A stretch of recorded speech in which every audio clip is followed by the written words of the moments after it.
थोड़ा सा माइक नीचे एक मिनट। ये जो लोकसभा के चुनाव थे, ये एक ऐसे चुनाव थे जहां पूरी दुनिया देखना चाहती थी कि देश के लोग किस प्रकार की राजनीति को पसंद करते हैं। जो राजनीति पिछले 10 साल से भाजपा के शासन में लोगों ने देखी, वो सिर्फ भाषण, प्रचार, प्रोपेगेंडा, झंडा, बैनर, टेलीविज़न और इश्तिहार की राजनीति थी। और देश में जो खाई बढ़ी है अमीर गरीब की, सबसे बड़ा मैं मानता हूं देश में सबसे प्रमुख जो चिंता का विषय है, दो विषय हैं। पहला अप्रत्याशित बेरोजगारी और दूसरा जो खाई बढ़ी अमीर गरीब की। जो नीति निर्माण हुआ है वो आर्थिक दृष्टि से सिर्फ चंद लोगों को फ़ायदा पहुंचाने के लिए काम सरकार ने किया, और अधिकांश भारतवर्ष के जो लोग हैं वो महंगाई और बेरोजगारी से जूझ रहे थे। तो जो परिणाम आज आए हैं, संख्या बल किसका है, गठबंधन सरकार किसकी कब क्या बनती है, बाद की बात है, लेकिन शुद्ध रूप से जो परिणाम का आकलन आप करेंगे उसमें ये वोट सरकार के खिलाफ पड़ा। भाजपा का संख्या बल 303 था, आज 60-70 उनके सांसद कम चुनकर आए हैं। एनडीए ने दावा 400 का किया था, 200 कुछ पे आके वो अटक गए हैं।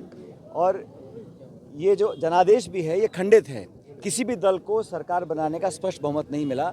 मतलब लोगों को जो सत्ता में थे उनको अपने गिरबान में झांकना चाहिए और आकलन करना चाहिए कहाँ उनसे कमी रह गई थी। कांग्रेस को और इंडिया अलायंस को अपार जन समर्थन जनता का मिला है। कांग्रेस पार्टी का प्रदर्शन राजस्थान में बहुत बेहतर रहा। पिछले लोकसभा चुनाव में हम एक भी सीट जीत नहीं पाए थे, इस बार हम लोग 11 सीटों पर भाजपा को हम लोग पराजित कर पाए हैं। ये हम सबकी सामूहिक मेहनत का परिणाम है। अच्छा प्रत्याशियों का चयन हुआ, हमारा मैनिफेस्टो, हमारा कैंपेन, राहुल गांधी जी की पदयात्रा, प्रियंका जी का, खड़गे जी का व्यापक जो पूरे देश में प्रचार उन्होंने किया, उसका लाभ हमको मिला है। इसलिए हमारा जो संख्या बल था वो दुगना हो गया और इंडिया अलायंस को बंगाल में, उत्तर प्रदेश में, हर जगह बहुत बहुमत मिला है। तो ये चुनाव मैं समझता हूँ बड़े महत्वपूर्ण थे।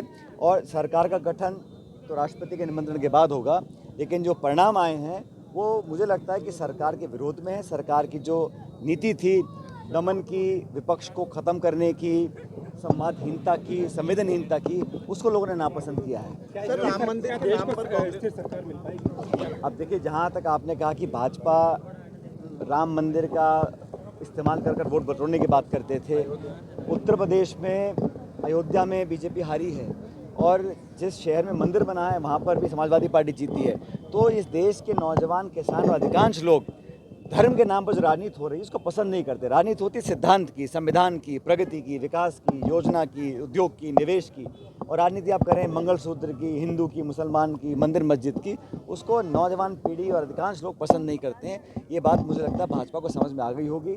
और जहाँ तक कांग्रेस की बात है, मुझे लगता है कि जो हम लोगों ने संघर्ष किया, पार्टी ने राजस्थान में, हरियाणा में, अलग अलग जगहों में हमको अच्छा प्रदर्शन करने का फ़ायदा मिला है। और मैं तमाम कार्यकर्ताओं को, राजस्थान के, हमारे जो राजस्थान के कांग्रेस के कार्यकर्ता हैं, मैं समझता हूं देश के सर्वश्रेष्ठ हैं। और जिस मेहनत के साथ उन्होंने पार्टी का बीड़ा उठाया, नेता तो सिर्फ हम लोग भाषण देते हैं, लेकिन पोलिंग बूथ पर जिन्होंने भीषण गर्मी में तमाम दबाव के बावजूद, केंद्र की सरकार, राज्य की सरकार, डबल इंजन का पूरा उन्होंने सत्ता का दुरुपयोग किया, उसके बावजूद कार्यकर्ताओं ने जो बूथ पर खड़े होकर इस गर्मी में लोगों को वोट डलवाकर पार्टी को जिताया है, उनकी मेहनत के कारण आज हमारे अच्छे परिणाम आए हैं। सर, हनुमान बेनीवाल ने एक बयान जारी किया है कि राजस्थान में आरएलपी की ओर से 20 लाख वोट कांग्रेस को पड़े, लेकिन जब गठबंधन की अभी मीटिंग हुई उसमें उनको नहीं बुलाया गया, वो उनका अपमान हुआ है, ऐसा उन्होंने कहा है। सब लोग जो इंडिया गठबंधन में थे आज भी गठबंधन में हैं, बल्कि मैं तो समझता हूँ आने वाले समय में हमारे गठबंधन में और दल शामिल हो जाएंगे।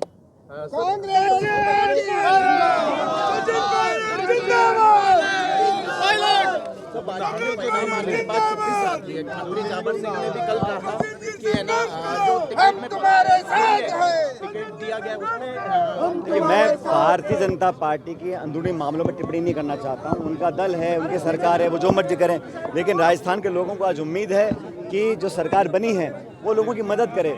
आज अघोषित बिजली कटौती हो रही है, पानी की समस्या, बिजली की समस्या, लोग त्रस्त हैं। और संकट के समय में लोगों को, सरकार को सामने आना चाहिए, प्रशासन को मुस्तैद करना चाहिए और आम जन को राहत दिलाने के लिए काम करने चाहिए।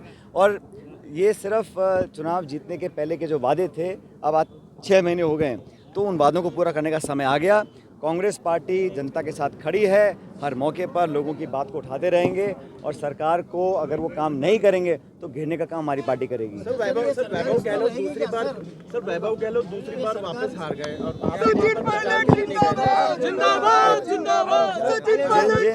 ऐसा है, हम लोगों ने 11 सीटों पर भाजपा को हराया है।